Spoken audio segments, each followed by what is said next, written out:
کہ وہ پرامن شہری ہیں پاکستان کے اور ان سے کسی قسم کا کوئی خدشہ نہیں ہے۔ یہ ایک بہت بڑا رسک ہے، یہ جو حاجی کیمپ پر جو لنڈا بازار ہے، یہ ایک بہت بڑا رسک ہے، سیکیورٹی رسک ہے۔ اور پھر ان کو تجاوزات کے نام پہ پورے لاہور کی ناک میں آپ دم کیے رہتے، کسی غریب کو مقامی کو آپ جو ہے وہ کاروبار نہیں کرنے دیتے، اور جہاں کوئی سیٹنگ ہے وہاں کاروبار کر رہا ہے کوئی، وغیرہ آپ نے پوری لاہور کی ناک میں دم کیا ہوا ناجائز تجاوزات کے نام پہ، لیکن ان کو کوئی نہیں روکتا۔ آپ وہ دیکھ لیجئے اس ایریا پہ جا کے کہ سڑک پر ان کے ٹھیلے، یعنی کہیں اگر ٹھیلا ہے اور سڑک پہ گنجائش ہے تو ایک ٹھیلا ایک رو میں جو ہے اس کی عموماً جو ہے وہ اجازت ہوا کرتی ہے شہری انتظامیہ کی جانب سے، مگر یہ لاہور کا جو لنڈا بازار ہے اسٹیشن کے پاس، حاجی کیمپ کے پاس، اس میں آپ دیکھیے کہ وہ قطار در قطار جو ہے وہ بالکل لبے سڑک، بلکہ سڑک کے بیچ تک آ گئے ہیں، کوئی وہاں چیک نہیں کرتا، اس لیے کہ یہ لوگ پیسہ پھینک تماشا دیکھ والی چال چلتے ہیں، اور ان کے پاس جب آتے ہیں تو بڑے غریب بن کر آتے ہیں، مگر چند ہی عرصے میں، کچھ ہی عرصے میں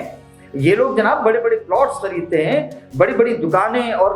ان کا جو ہے وہ نام چمک جاتا ہے۔ میں سوال کر رہا ہوں آپ کی پوری انتظامیہ سے، لاہور کی پوری جو ہے فورس سے، سیکیورٹی کے اداروں سے، کہ مجھے بتائیے کتنے لوگ ہیں، یہ چھوٹے چھوٹے بچے، نوجوان، یہ کچرا ڈھونڈتے پھر رہے ہیں، یہ قہوہ بیچ رہے ہیں، یہ پالش کرتے پھر رہے ہیں، یہ جناب سٹے جو ہے وہ بیچ رہے ہیں، آپ کو جناب مکئی کے دانے بھون کے اور چنے بھون کے آپ کو دے رہے ہیں، اب بہت سارے اس طرح کے چھوٹے چھوٹے چشمہ، ٹوپی، رومال بیچ رہے ہیں جگہوں جگہوں پہ۔ یہ ان سے کبھی پوچھا کسی نے کہ کہاں سے آئے ہیں، کیوں آئے ہیں؟ بھائی گزشتہ تین ٹینیور سے پی ٹی آئی کی گورنمنٹ ہے، اور عمران خان کے لیے لوگوں کے بڑے جو ہے وہ جذبات ہیں، مگر مجھے یہ بتائیں کہ خان صاحب اور ان کی پوری قیادت، ان کے پورا سیٹ اپ جو ہے پی ٹی آئی کا، کیا تبدیلی لایا کے پی کے میں؟ کیا کے پی کے کا آج بھی مزدور، کے پی کے کا ایک عام غیور پٹھان جو ہے وہ پوری دنیا میں رزق روٹی کمانے کے لیے جو ہے وہ جا رہا ہے؟ کیوں جا رہا ہے؟ اس لیے کہ اس کے اپنے شہر میں، اپنے گاؤں میں، اپنے گھر کے پاس اس کے روزی نہیں ہے، روٹی نہیں ہے، کام نہیں ہے، دھندا نہیں ہے۔ یہ کام دھندا کرنے کے لیے کبھی پاکستان کے مختلف، اب پاکستان کا کون سا شہر ہے، میں ابھی لاہور کی بات کر رہا تھا، مجھے آپ بتا دیجیے کہ پاکستان کا کون سا شہر ہے کہ جہاں یہ پشتون روزی روٹی کے لیے دن رات دھکے نہیں کھا رہا؟ یہ بڑے دکھ کی بات ہے۔ ہم میں سے ہر بندہ یہ چاہتا ہے کہ وہ صبح اپنی روزی روٹی کے لیے نکلے اور شام کو اپنے گھر، اپنے بچوں کے پاس جائے۔ کوئی ان پر رحم کھانے والا ہے کہ یہ بیچارے برسوں برس سے نہ صرف پاکستان کے مختلف شہروں میں بلکہ دنیا بھر میں، یو اے ای میں ہیں، دنیا کے ہر ملک میں، امریکہ، برطانیہ، فرانس، جرمنی، ہر جگہ آپ کو پشتون ملے گا۔ کیوں گیا ہے وہ؟ کوئی تفریح کے لیے نہیں گیا، روزی روٹی کے لیے گیا، اپنے بچوں کی روزی روٹی کے لیے گیا ہے۔ جب اس کو اپنے گھر میں، اپنے علاقے میں روزگار نہیں ملے گا تو ظاہر ہے وہ بیچارہ اپنے بچوں کو بھوکے تو نہیں مارے گا۔ کون سی حکومت ہے؟ 14 سال ہو گئے پی ٹی آئی کو کے پی کے میں گورنمنٹ کرتے ہوئے،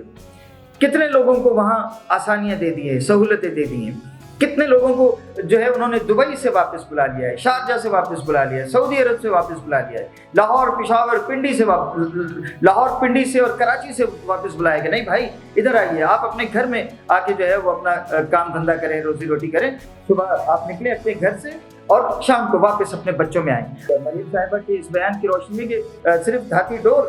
کے پی کے سے نہیں آ رہی، اور اگر دھاتی ڈور آ رہی ہے تو اب آپ نے جیسے لاہور میں مختلف تھانے اور چیک پوسٹیں قائم کرنے کا جو ارادہ ظاہر کیا، یقیناً کیجیے، جدید جو ہے ان کو مشینیں دیجیے جن سے یہ مکمل طور پہ جو ہے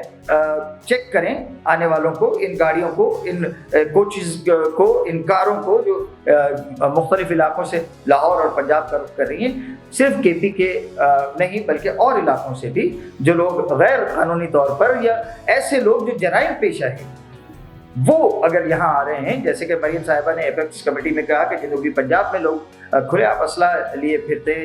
رکھے پھرتے ہیں، تو یہ سب چیزیں کون چیک کرے گا؟ کس نے کرنا ہے؟ یہ قابو کس نے پانا ہے؟ آپ کے پاس ادارے ہیں نا، آپ ان اداروں سے کام لیجئے، ان اداروں میں جو ناعاقبت اندیش لوگ موجود ہیں ان کی اصلاح کیجئے، انہیں بتائیے کہ حلال کر کے کھائے، حرام کے پیچھے نہ دوڑیں. یہ جو حرام کا پیسہ اکٹھا کر رہے ہیں یہ آپ کے لیے اس دنیا میں بھی اذیت ہے اور آپ کے لیے جہنم پہ ایندھن کا کام کر رہا ہے. میں سمجھتا ہوں کہ اس حوالے سے یقیناً کوئی کنکریٹ باتیں ہوں گی اور یہ صرف سیاسی باتیں نہ ہوں کہ آپ نے ایک بات چھوڑ دی کہ کیونکہ کے پی کے میں آپ کی مخالف حکومت ہے تو آپ نے ایک شوشہ چھوڑ دیا. نہیں, اس کو کنکریٹ بنیادوں پہ تمام طرح کی جس طرح سے بھی لوگ وہاں سے آ رہے ہیں ان کا بھی روک تھام ہونی چاہیے. میں وزیر اعظم سے بھی, میاں شہباز شریف سے بھی کہوں گا کہ کے پی کے میں علی امین گنڈا پور کو ان سے پوچھیں کہ کیا ضروریات ہیں اور ان کی اخلاقی مدد کریں, مالی مدد کریں, تاکہ یہ لوگ جو ہیں, یہ جو پٹھان, یہ جو پشتون بیچارہ در در اور شہر شہر اور ملک ملک روزی روٹی کے لیے بھاگا پھر رہا ہے, اس کو اس کے اپنے آنگن میں, اس کے اپنے شہر میں, اپنے صوبے میں اس کے لیے روزگار کا انتظام کیا جائے. مجھے اگلے پروگرام تک دیجیے اجازت. اللہ حافظ. پاکستان زندہ باد.